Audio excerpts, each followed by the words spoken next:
Destination Turkey, 3,000 miles from Glasgow, and only 3 weeks to get there and back and climb the toughest summit in the Taurus Mountains into the bargain. That was the exciting challenge accepted by a party of 8 Glasgow climbers and their sturdy Hillman Imps as well. 7 men in the party and the wife of one of them, Chris. The Scottish-built Imps were certainly put to the test. They were crammed with ropes, ice axes and rucksacks, all packed into small bundles and evenly distributed so that the vehicles were perfectly stable even at high speeds. It's amazing what one small Imp can carry. First stage of the journey, Ostend to Istanbul in 5 days. The travel routine was quickly established. A pull off into a lay-by for a break.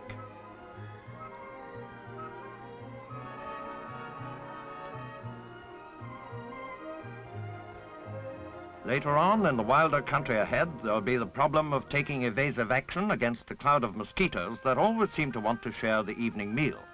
Apart from the high-altitude rations, all food was locally bought. After a 12-hour drive over hundreds of miles of dusty roads, a plate of Yugoslav bully beef can look as tasty as haggis. Eddie sticks to bread and butter.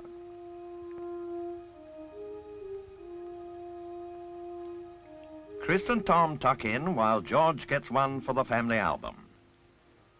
Good Scottish appetites, good Scots names, Alastair and Ian.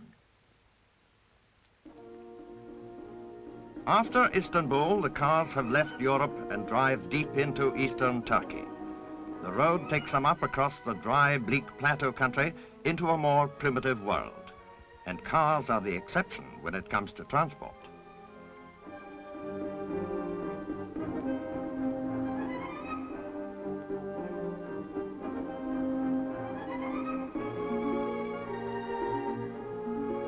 There's no doubt at all what he thinks of the expedition.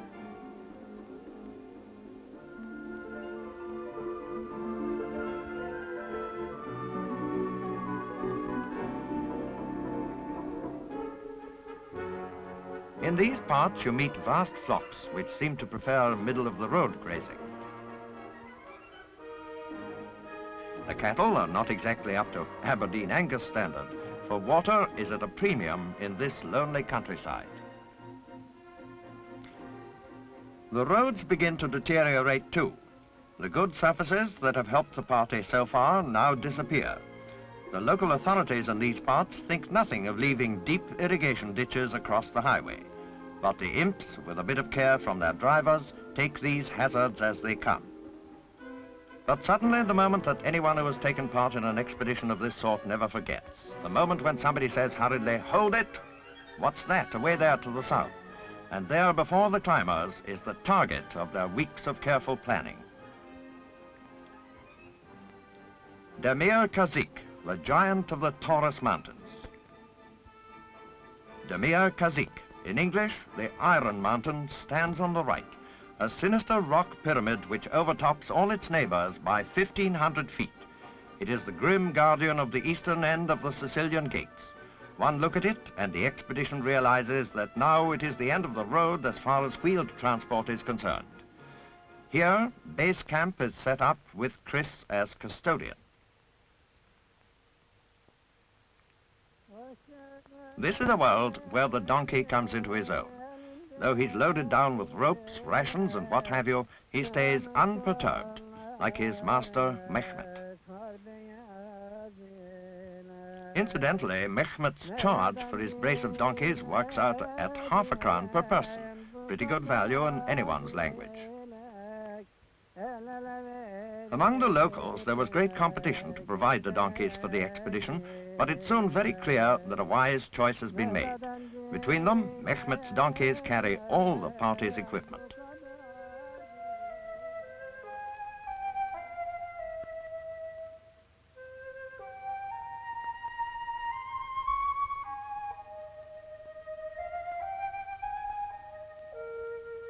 That little load consists of 6 rucksacks, each weighing about 50 pounds.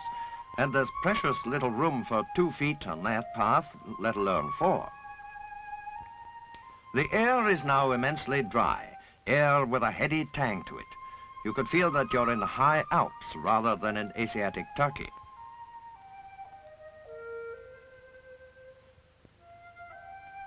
Well, that's one way to use a photographer's tripod. But even a Turkish donkey needs a bit of extra encouragement over this tough ground. Yet this, after all, is still the foothills of the peak. The real climbing lies a long way ahead.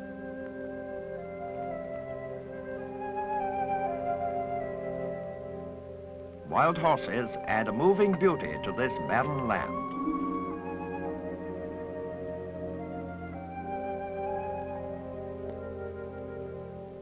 This is dry country, so no climber misses a chance of a quick one whenever a water hole presents itself.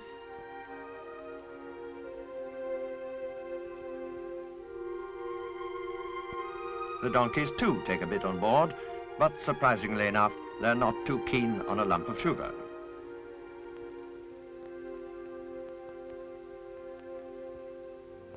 Time now to sleep at the high camp, 5,000 feet up. No need for tents in this cool, dry air, and no need to count any sheep after a day like that.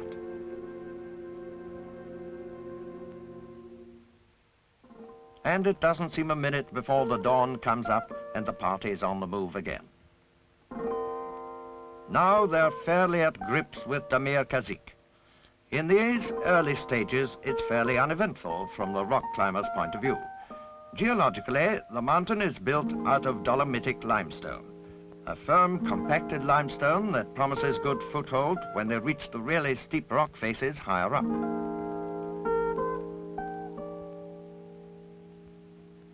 But even at this stage, it's not exactly an easy walk. You want to be as sure-footed as these local inhabitants. There's loose stuff about.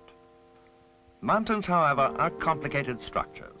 You look up for encouragement towards what you take to be the summit, but Demirkazık doesn't surrender so easily. This is just one of a series of enormous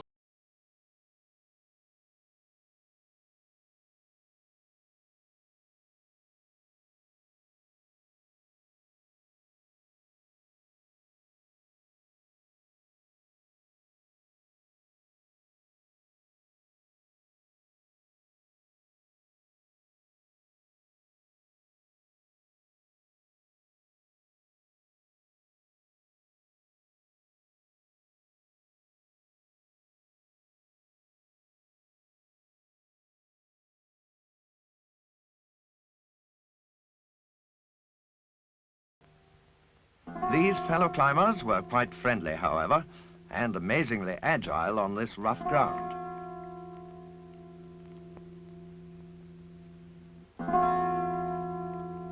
Kenny stops for a breather. The sun's fully up by now, but luckily the route so far has been in the shade. The party has made good time on the journey.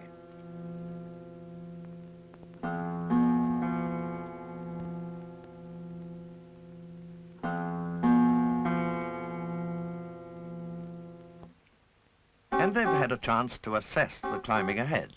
It's impressive by any standard, and there's no sign of anyone having made this particular rock route before. Water has been the big problem so far. The 6 members of the climbing group have only been able to carry 3.5 gallons. They certainly wish they had more. For now they can really see what they're up against. Everything here is on a huge scale. Some of these rock faces rise a sheer 4,000 feet. They make some of the routes in the Western Alps short in comparison.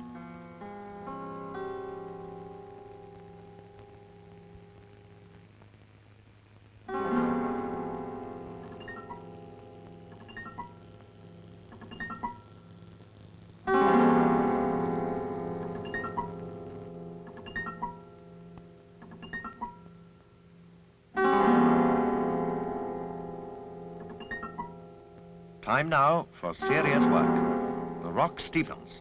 Kenny, the man with most experience, takes the lead, and the party rope up. The leader recce's ahead before he gives the orders for the party to move on.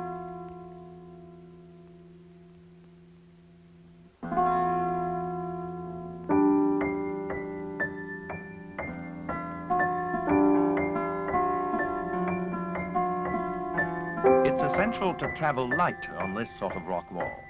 All the party carry is a couple of ropes, some slings and carabiners, and of course water bottles and concentrated foods.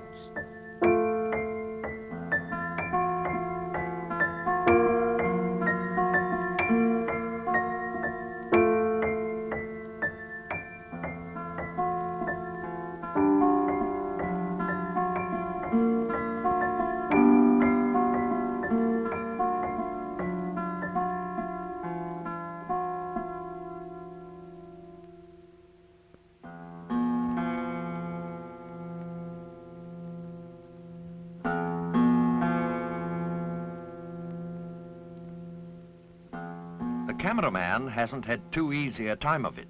He's had to lug his camera up and perch it at almost impossible places to get the right angles for this film. Still, he knows it's worth it, for this is spectacular country for the filmmaker.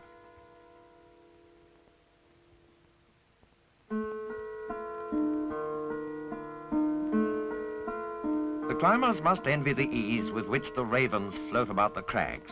They're the only sign of life up here. Kenny goes into the lead again. He drives a piton into the rock face to form a runner.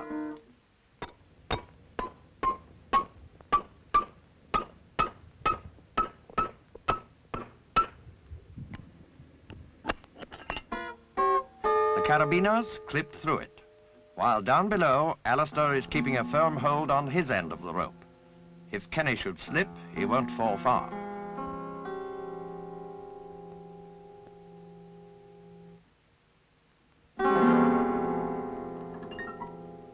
These Taurus mountains are a big surprise for rock climbers. In climbing circles, they're hardly known as yet. Some people have the impression that they're just a succession of tree-covered slopes.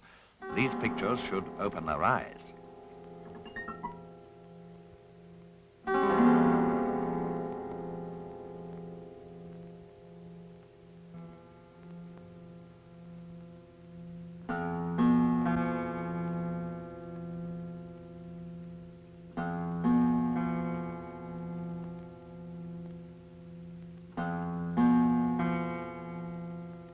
The rock steepens again. Time for another running belay. The technique is simple when you know how. Make sure your piton is really firm, otherwise you'll find yourself in trouble. The leader now clips his rope through the carabiner.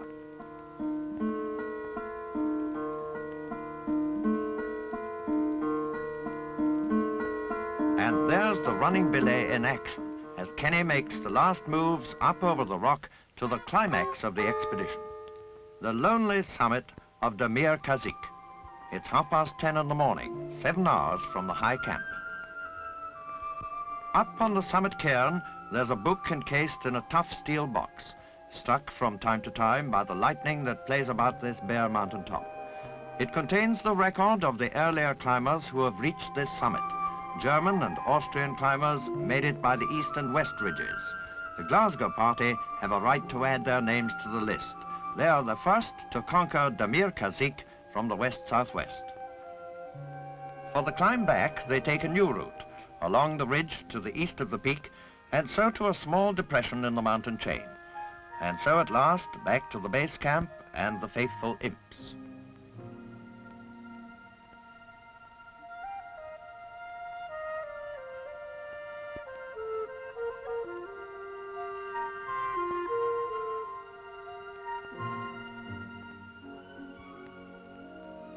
So to the return journey. Apart from a routine service at the end of the outward trip, the Imps have had no attention at all. They haven't given a moment's trouble.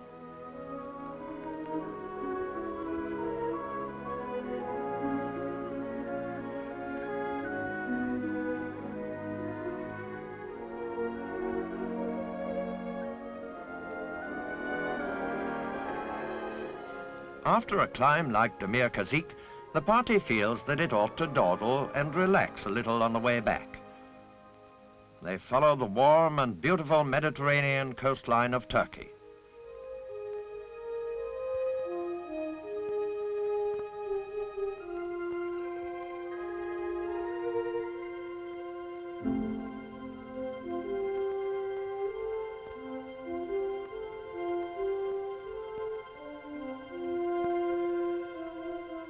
From Istanbul, again following the coast across the frontier into Greece, and to the welcoming shores of the Aegean Sea. And how delightful to cool off here in the warm, soft waves of Greece's little Riviera.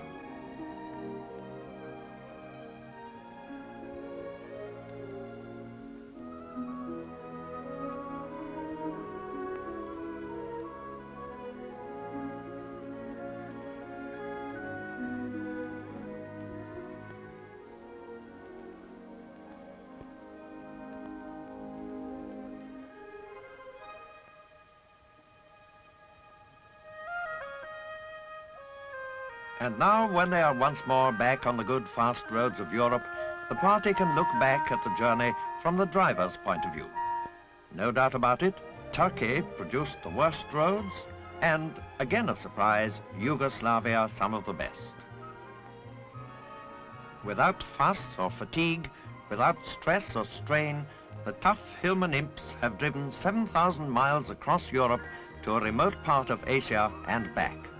They have taken 7 different countries in their stride and carried the party with comfort and certainty.